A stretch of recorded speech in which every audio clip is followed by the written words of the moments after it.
Killing a monster isn't easy. Movies make it look simple, one silver bullet, one clean hit, and it falls down. But the truth is worse. Real monsters don't die the first time. They keep coming back. And by the time you understand what you're really fighting, it's too late. Sheriff Robert Hayes and his best friend Michael Torres sat in the small office above the police station in Millfield, Ohio. The window looked out at Main Street, porch lights glowing near Lake Erie. The room was quiet and heavy, the kind of silence that comes when two men have already said too much. It started with Emma Sullivan, 8 years old. Her footprints ended at the cliff with no sign of her anywhere. Then Tyler Brooks. Robert and Michael saved him just in time. The Patterson family tried to escape down Lake Road. Their car broke down. When help came, only their children were still alive. The town mechanic, Carlos Rivera, almost died saving those kids. He was bleeding in the road while the creature smiled. Then Walter Chen's fishing boat caught fire on the water. The old man swore something hit his boat right before the flames started. Every sign pointed to the same truth: something was hunting in Millfield. Bullets didn't work. The rules didn't matter. Whatever lived in the lake wasn't done yet. Now Robert and Michael sat in the dark office, watching the town go quiet below them. Both men knew the same thing: time was running out. The desk was covered with books. Hardcovers, paperbacks, loose copies, anything that might tell them about monsters. Some came from the town library, old and dusty. Others arrived in brown boxes on Robert's porch. A few had no publisher's name, ordered from strange websites with names like hauntedstuff.com. Their pages smelled of ink and mold. There were monster guides that read like stories, books about old tales, even cheap paperbacks with scary covers. Demons, lake snakes, ghosts of the drowned. Half of it said the opposite of the other half. It was hard to know what was real, what were old stories, or what was just made up. But they weren't taking any chances. If there was a way to kill the thing in the lake, they'd find it. The coffee pot hissed in the corner, filling the room with the smell of burnt coffee. Mugs sat nearby, half empty and getting cold, as Robert flipped through an old book about strange creatures while Michael wrote notes. The sheriff's office felt less like a police station and more like a college dorm at midnight, two tired men trying to study for a test they couldn't fail. Michael rubbed his forehead. We don't even know where to start. Half these books say monsters hate silver, the other half say they don't care. Fire, iron, salt, holy water, take your pick. Robert didn't look up from his book. So we try all of it. The silence came back, heavier this time, broken only by turning pages and the wall clock ticking. The books on the table painted a broken history of fear. But together they told the same story: people had been seeing strange things in the water for as long as they'd been writing things down. There were stories of water demons that pulled children under, of fishermen disappearing without a trace, of something waiting in the dark.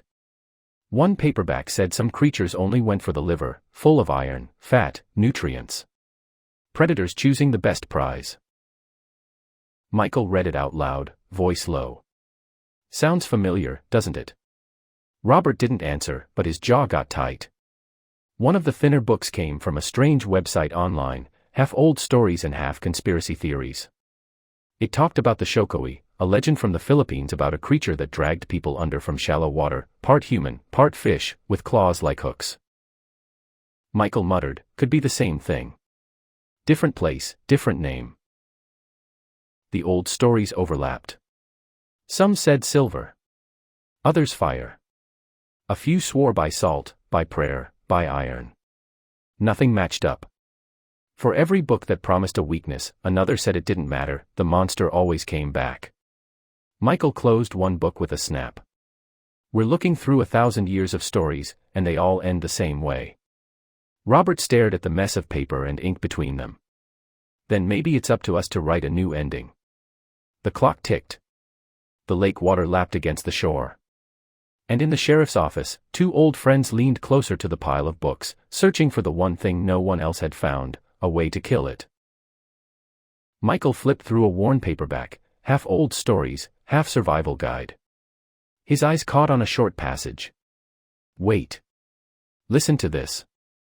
He read out loud, "Some freshwater demons cannot survive in the ocean. Salt water burns them, weakens them, drives them away. Salt is their undoing." Robert leaned over, frowning. Freshwater.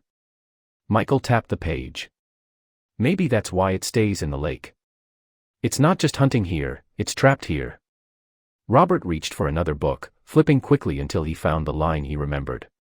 His finger pressed against the page. "Here. Same thing. Known to eat the liver of its victims, avoiding other organs. Sensitive to salt. Strongest weakness believed to be silver." The room went still for a moment. Michael sat back in his chair, letting out a breath. Salt and silver. This might be as close as we're going to get. Robert rubbed his jaw. Salt we can handle. Bags of it, barrels if we have to. But silver, that's another problem. Michael leaned back, eyes narrowing in thought. Not if Carlos is still breathing. You've seen his shop. He's got more than wrenches in there. Old furnace, scrap piles, hell, he's been running a forge for years. Fixes half the farm equipment in the county with it. Robert frowned. That's a big jump from welding plow blades to making something that can kill whatever this thing is. Michael's voice dropped. It's all fire and steel, Robert. If anyone can shape silver into something sharp enough to matter, it's him. The sheriff didn't answer right away. He closed the book, staring at the title on its cracked spine, Encyclopedia of Water Monsters. The leather was worn, the pages swollen with age, but the words inside had given them more than just fear, they'd given them direction. He set it aside. Maybe Carlos can do it. Michael leaned forward, elbows on the table. And the salt. We don't just carry it, we use it. Line the boat, throw it at the thing, whatever it takes to slow it down. Robert rubbed his jaw, feeling the day's stubble. Then we'll need more than a few bags from the grocery store. Whole pallets, if we can get them. The clock ticked. Outside, the wind pressed against the old windows, carrying the low sound of waves. Finally Robert stood, sliding the book aside and reaching for his coat. All right. We go to Carlos. If he can forge silver into something we can use, we put it in our hands. And the salt, we'll find enough of it. Let's just hope it works. Robert rubbed his eyes, then glanced at the duty schedule tacked crooked on the wall. It's just Martinez and Jackson with me now. Wilson packed up and left town yesterday, said he had family in Columbus and wasn't sticking around to see what else came out of that lake. Michael gave a short nod, not surprised. Robert let out a breath. When they're back, we'll meet up and tell them what we've got. It's not proof, hell, it's barely more than guesswork, but it's better than nothing. The room fell quiet again. Michael pushed back from the table, his chair legs scraping softly against the floor.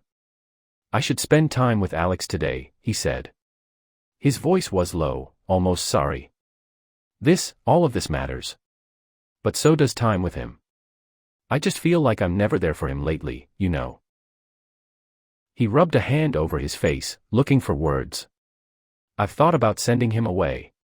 Inland, maybe out of state. But the truth is, I think he's safer here. God knows he wants to stay. And he's never alone. When I'm out, he's with Sam and Bennett every minute, and that dog doesn't let him out of his sight. Moving him, dumping him with strangers or distant family, just feels wrong. Robert studied him for a moment, then said quietly, he's a good kid. That pulled a small smile out of Michael. Yeah, he is. And he looks up to you, Robert. He's got it so deep in that damn head of his that one day you and him are going to be working together, it drives me nuts sometimes. I keep waiting for him to change his mind, to say he wants to be a fireman or a doctor or something, but it's always a cop. Always. Robert smiled at that. That boy's smarter than half the deputies I've trained. Michael shook his head, still smiling, but there was tiredness behind it. Yeah. He nodded. Robert leaned in slightly, voice low. You know your son loves you. You know that, right? Michael's smile faded just a little, but he nodded again. Yeah. I know. Robert held his gaze a moment longer. Wouldn't be surprised if he was out on the lake one day. Helping out, watching over people like you do. Michael just nodded and forced a small smile. The silence between them said the rest. Daniel Foster worked the ropes loose at Edgewater Marina in Cleveland, coiling each one neatly before stepping back aboard. He'd already checked the bottom of the boat, opened the hatches, checked for fuel. Safety gear stored, radio tested, tank full. Every box checked. Weather looks perfect, he said, settling into the driver's seat. Calm all day, light winds from the west. Couldn't ask for better. Across from him, his wife, Sarah, handed him a travel mug. You always say that right before you start the checklist over again. Daniel smiled but didn't deny it. Good habits keep us alive. Their son, Jake, sat forward with a folded map across his knees, tracing the shoreline eastward with his finger. So we'll go past Euclid, then Mentor.